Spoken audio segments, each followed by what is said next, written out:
今天给大家分享的家庭版的煎饼果子，从调面糊到调酱料，每一步都会详细讲解。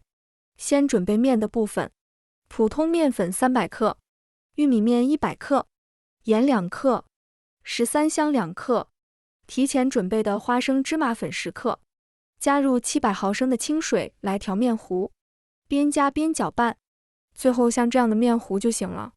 先放一边备用。再来准备一份辣椒油，不爱吃辣的朋友可以跳过这一步。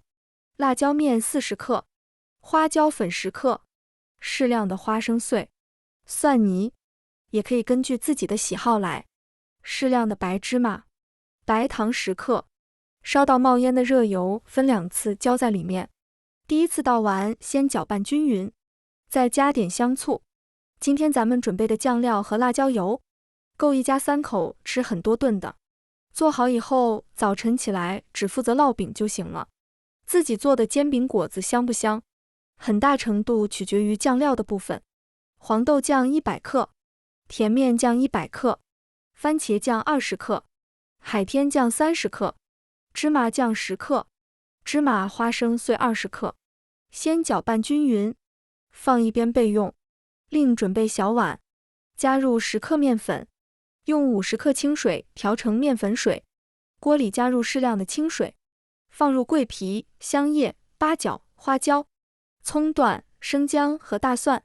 姜和蒜提前用刀拍一下，水开后熬2分钟，然后把这些配料捞出来，倒入刚才调好的酱料，中间要不停地搅拌，防止糊锅。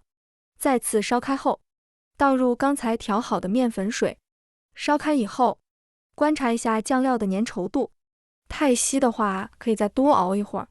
熬好以后关火，加点素蚝油，再次搅拌均匀，酱料就做好了。电饼铛预热后关火，舀2勺调好的面糊下锅，用刮板摊均匀一些，盖上盖子，中火先烙2分钟，然后在表面刷一层食用油，撒点黑芝麻，再来点葱花，继续中火烙15秒左右。然后翻个面，刷上做好的辣椒油，熬好的酱料，放2片洗干净的生菜，还有火腿，我比较喜欢再加2片炸好的馄饨皮，然后从一头卷起来，从下锅到出锅，4分钟做一张足够了。辣椒油和酱料可以用干净的小瓶子保存，也可以放在碗里，上面盖上保鲜膜保存。第二天早晨起来，调面糊加烙饼的时间10来分钟，一家3口的早餐就搞定了。添加了玉米面，吃起来更香，口感也更好。喜欢的朋友可以收藏一下，谢谢大家。